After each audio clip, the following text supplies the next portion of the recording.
beyond the pole on the other side of the South Pole from Middle America. An area as big as the United States that's never been seen by a human being. And that's beyond the pole on the other side of the South Pole from Middle America. And that's beyond the pole on the other side of the South Pole from Middle America. On the other side of the South Pole from Middle America. From Middle America. From Middle America. And I think it's quite astonishing that there should be an area as big as that unexplored.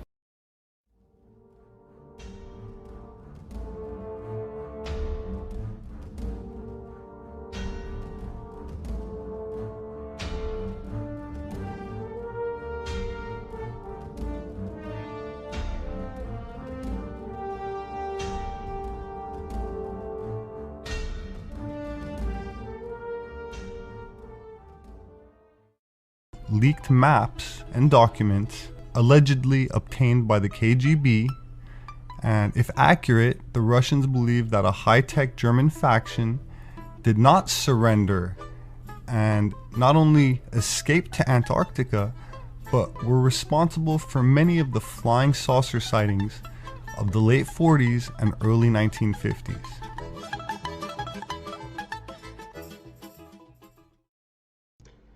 A lot of strange news of recent regarding Antarctica.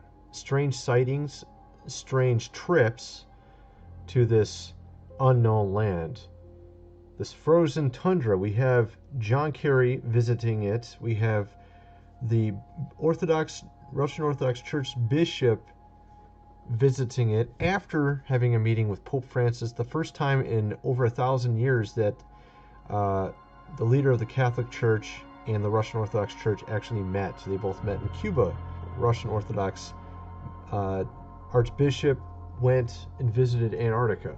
Also, during this trip, when John Kerry was going to go on November 13th, there was a famous mountain climber who had conquered Mount Everest, Sir Ranulph Fiennes, who wanted to go as well on November 13th to Antarctica, but he was denied. And this was the exact time in which John Kerry went. Why was he denied is the question. Why is it even Barack Obama recently went to Antarctica? And of course we also have these strange sightings of recent. And we have these strange sightings of recent within Antarctica. As you can see, 3 pyramids right here, sort of like the pyramids of Giza in Egypt. Very strange. You even have these smaller pyramids next to the larger. All found in Antarctica. This is a recent find. This is located not too far from England's official Antarctic base. Of course, then there's also some conspiracy with regards to these pyramids, that perhaps this is where maybe some of these dignitaries have been coming and visiting of recent, knowing that this was recently found. Of course, we know the past of Nazi Germany visiting the Antarctic, bringing in many ships, building some sort of secret base in Antarctica. And of course, we also have Operation High Jump with Admiral Byrd coming in, and we don't exactly know what occurred there, but shortly after, we have this Antarctic Treaty for which no one now can easily go to Antarctica, that it's banned that anybody can go there unless they have some sort of scientific reason to be there and they get approved. It's just kind of strange, right? You have all these strange things that all connect together. With the proliferation of new technology, such as Google Earth, where you can tap into various satellite imagery via the internet, you have a lot of people doing research, trying to find various strange phenomena in Antarctica and, of course, other places. Here you have this massive cavern. It appears to be just a cavern at first glance, but if you look at some of the other angles of the footage, you can clearly see that this is man-made, and this appears to be some sort of entrance to an underground base. I mean, really, this is not natural. There's no way you can look at this as being a natural formation. So this is one of many finds of recent with Antarctica, various underground base entrances. Here's another oddity here. It appears it could be some sort of entrance as well. It was broadcast in Russia, May 2006. And of course, there's other imagery, such as this one here, which appears to be potentially like 4 tanks and something crashing into the tundra. We don't exactly know what it is. Of course, it's an aerial photo. It's difficult to make it out at such a distance, but it would be very interesting if we could somehow get a closer look. And of course, recently WikiLeaks even had some revealed Antarctica pictures, 24 pictures. And you have to ask yourself, why would Julian Assange be releasing pictures of Antarctica? And of course, you have also all this controversy with these dignitaries recent visiting Antarctica right after the release of this new find of these pyramid structures in Antarctica, which I showed you earlier, that appear to be like in almost the same formation as the pyramids in Giza. It's very strange. And we're talking Antarctica here. Okay, we're talking Antarctica. Extremely cold. There's no way that any human in a standard working condition could do that. And of course, if you check into some of the mere costs of living in Antarctica, it's just insane. Okay, we're talking a gallon of gas in Antarctica costs $30. Okay, and there's some people I've read about their living in Antarctica and the costs associated with various things. Basically, everything costs 10 times as much there. So you can imagine just how much manpower it would take to build these pyramids. It's just insane, just to think about. And of course, there's this secret history of its past, to where if you look at some of these older ancient maps, it shows Antarctica as actually being far less covered with ice. So obviously this ice is more of a recent thing over the last so many thousand years. Perhaps in the ancient past, Antarctica wasn't covered by ice. And so it's really interesting to look into all this. And there's even some references in the book, I think it's the Book of Enoch, I can't remember which parts, where it talks about him going to the uttermost parts of the earth and it being a frozen tundra, and this is where he had entered into another dimension. I can't remember the passage offhand. I remember reading it and I thought it was very strange sounding. And it sort of correlates with some of what people have been saying about Antarctica being a gateway to potentially another dimension in certain places. And of course, we saw Admiral Byrd talk about the section of Antarctica below Central America as being completely uninhabited, never been seen by man. He was talking about past the pole. What's past the pole? Of course, if we assume heliocentrism, you're talking about, well, it's the other side of the Earth, right? What if it's not that? Okay, that's the question. What if it's not that? And are they hiding something? Okay, we're going to get into that next. Okay, 1773, on 30 January 1774, James Cook reaches 71 degrees 10 minutes south, farthest south, coming within 75 miles of the Antarctic mainland without seeing it. Okay, later reports said that during 3 voyages lasting 3 years and 8 days, Captain Cook and crew sailed a total of 60,000 miles along the Antarctic coastline, never once finding an inlet or path through or beyond the massive glacial wall. So the other question is, well, how come ships don't go off the sea if it's flat? How come ships don't fall off the edge? Well, here's why you don't fall off the edge. There's a 200 to 300 foot high wall that is the coastline of Antarctica. It's the border that Scripture says is keeping everything in. Nothing's going past that. But yet the Earth is 25,000 miles in circumference, allegedly. It took him 60,000 miles to circumnavigate Antarctica. This guy Shackleton goes down there on the, and I think I put this in my original blog. He goes down there on the name of the ship is the Nimrod. He goes down there on the Nimrod, and it's called the Nimrod Expedition. I'm like, seriously? Okay, Nimrod's goal was to reach into heaven, right? Yeah, the Nimrod expedition. So you can click on the link I got there and read all about the Nimrod expedition, British Antarctic expedition, otherwise known as the Nimrod expedition. And it was on the name of the ship was the Nimrod right here. Okay. Nimrod was trying to reach into heaven by going up. Could it be that these guys are trying to go out, try to find the ground floor? I don't know, but I mean, why do you? And this is what really got me is they did so in 1908. 1908. I'm like, really? 1908? Seriously? 1908 is when Nimrod was born, according to my other. Let me see. What I put in here. This is one of my other blogs. Yeah. Okay. The 350 post-flood years of Noah's life. This is a chart I did last year, and the follow-up chart, the Nimrod-Abraham timeline. Nimrod was born in 1908 AM, or years since creation. And then 1908, see, 1907 to 1909, well, that's 1908. Nimrod went to Antarctica.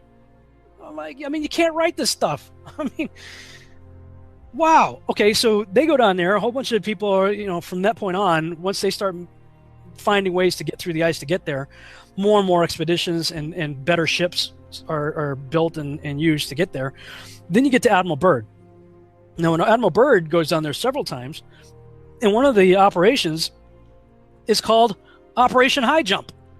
And you're like, oh, geez. Yeah, right. Operation High Jump. Operation High Jump. Really? Operation High Jump. I mean, because they went out there with aircraft carriers and airplanes and stuff, some real heavy equipment and stuff like that. Operation High Jump. So then he gets on TV, national TV, and he does this radio show where he talks about all of the natural resources down there. I mean, coal and uranium and stuff to fuel the world forever. It's wonderful. And you can go on YouTube and look up the Admiral Byrd news interview. I think it was on CBS. And it's wonderful. And all these nations are going down there, Russia and Japan, all these nations are going down there. Check it out. Well, then he goes down after that interview. They go down on the next mission, which I believe was called Operation Deep Freeze. And then all of a sudden, everything changes. Everybody pulls out. They leave Antarctica. And all the nations that were down there doing whatever they were doing signed a treaty, the Antarctic Treaty. And I believe it was 1958 or somewhere thereabouts, saying, nope, nobody can stake a claim to Antarctica, and if you're going to go down there, you can only go down there for scientific reasons under carefully restricted guidance, but it's not a free-for-all. Nobody can just, hey, I'm going to go check out Antarctica and do a high jump on my own. No, can't do it. So wow. When I look at the nations that signed the Antarctic Treaty, and I look at the nations that are putting forward quote-unquote space videos of the Earth, they're the same people. So if I was to put on my tinfoil hat and play the conspiratorial role here, there definitely appears to be some very suspicious things that took place. And then all of a sudden NASA is formed, and then simultaneously you have Russia and the United States doing high altitude nuclear bomb testing. They're blowing up nuclear bombs high up in the atmosphere, and they called it Operation Fishbowl. Oh, geez. I mean, you can't make this stuff up, man. I mean, they're calling it Operation Fishbowl. Okay? So, I mean, if they're trying to keep us from having conspiracy mindsets, they're really not helping out much with the names. The Nimrod mission goes down there, Operation High Jump, and oh yeah, we're going to all leave there because apparently we found something, and now we're going to start blowing things up high up in the atmosphere. And if you go on YouTube and do a search for Operation Fishbowl high altitude nuclear testing and watch the explosions that took place and how they look, I gotta tell you, man, it looks like they hit a dome, and it's almost as if they found the end of the Truman Show in Antarctica, and then they said, wonder how high this thing is, and started blowing off bombs. And then you're going to tell me that we went from Sputnik in 1958 to men standing on the moon in 1969. You're telling me in 11 years we went from ideas scribbled on napkins to putting men on the moon with technology less sophisticated than my iPhone. This might be sort of difficult to see what's going on here, but what I'm trying to show here is sort of what's going on with the circumference that Captain James Cook came up with and the circumference of the Earth, okay? The circumference of the Earth is about 25,000 miles, which is what we have here. This is represented as being 25,000 miles. The radius times 2 times pi equals the circumference. So we're talking about a proportion of the radius. So 25,000 miles circumference here.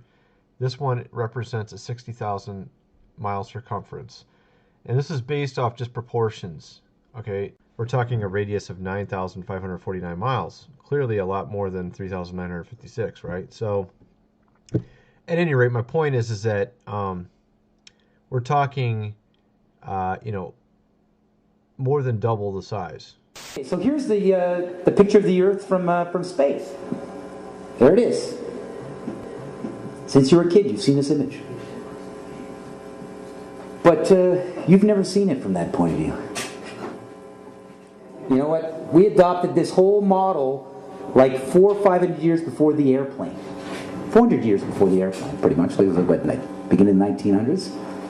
They went to the North Pole in the 1900s. This is 1482.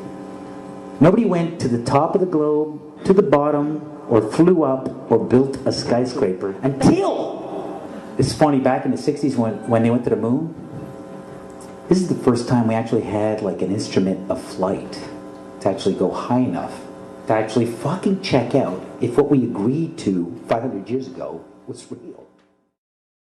You see this here? What we're looking at right now appears to be the Earth and the Moon revolving around it. Now, I have to ask you a question. Do you think that this is just some fake virtual reality imagery, or do you think this is real photos that are just set in stills put in succession? Let's look at it again here. Do you think that this is something someone made in virtual reality, or do you think these are real photos that are just put in succession? Okay, well, I showed my wife this, and she thought it was completely fake. And that was before I told her that this is NASA's latest photo. This is literally NASA's latest photos. They somehow, after 40 years of not taking any photos of the Earth from space with their, what was it, 10 to 13,000 satellites out there, they finally decided to take a photo of Earth. 40 years after the fact, after all the Apollo missions, they finally said, wow, we finally are able to clear out of space and we could just take a photo. Finally! 40 years after the fact, you know, because it's so hard to take a photo when you got 13,000 satellites out in space. And this is what they gave us. Now, is it just me, or do they think we're stupid?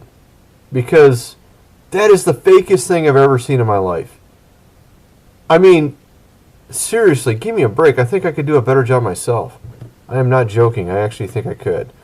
I actually have a background in ray tracing, and I also have a background in 3D design with CAE, Computer Aided Engineering, with ideas and unit graphics and Pro E, all these highly expensive and complex programs for modeling. And that's really a pathetic photo, fake photo. It really looks fake to me. Doesn't it look fake to you? This is not news. This is not an anniversary. Well, actually it is. We found a very unique reel of footage that we have queued up to show you. Yeah. And it's from the mission. And to our knowledge, no one has ever seen it before. Mm. And it's 30 years old. And you want me to see this while you have me on camera? Well, and to tell us what it is. I mean, it's... Well, I don't know why I should do that. It's a very unique footage. It may be that I need to see it, and then we sit down and we talk about it. I think when you see the footage, you'll see that it's very extraordinary, one of a kind, behind the scenes type of footage. Yeah. Well, if it is, why do you have access to something that no one else has seen before? Serendipity, I guess. And it was recorded on the 18th Of what? of July, 1969. Apollo 11, Houston, Goldstone says that the TV looks great. Over. Do you remember this? On the 18th? Sure. Okay, Hello, Apollo 11, Houston, Goldstone says that the TV looks great. Over. Sure. Okay, Roger, Roger, Neil, we just wanted a narrative such that we can, when we get to playback, we can sort of correlate what we're seeing. Thank you very much. Well, we shut out the sun coming in some of the other windows into the spacecraft, so it's looking through the number one window, and there isn't any reflected light. We only have one window that has a view of the Earth, and it's filled up with the TV camera. South America becomes invisible just off beyond the terminator or inside the shadow. We can see the oceans with a definite blue cast, see white bands of major cloud formations across the Earth. Roger, the ATC's working real well. The F-22 looks good, over. Hello, Apollo 11, Houston, did you copy, over? Roger, we copied that, Charlie. Roger, your transmissions the last couple of times have been about 2 by, over. Okay, how do you read me now? Right, you're 5 by now.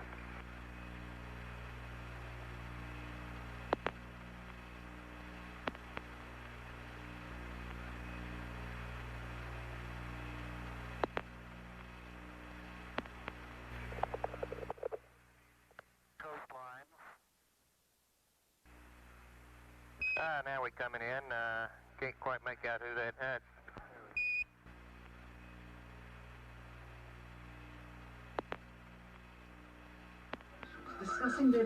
What is your proposition? That we didn't go to the moon? I know for a fact that you did. I know for a fact that you did not. You know for a fact that we did not. That's correct, and you'll see this tape proves that. Okay, well, I'm not interested in satisfying your suppositions when there's all this evidence that we did. This proves, as you'll see, that you're using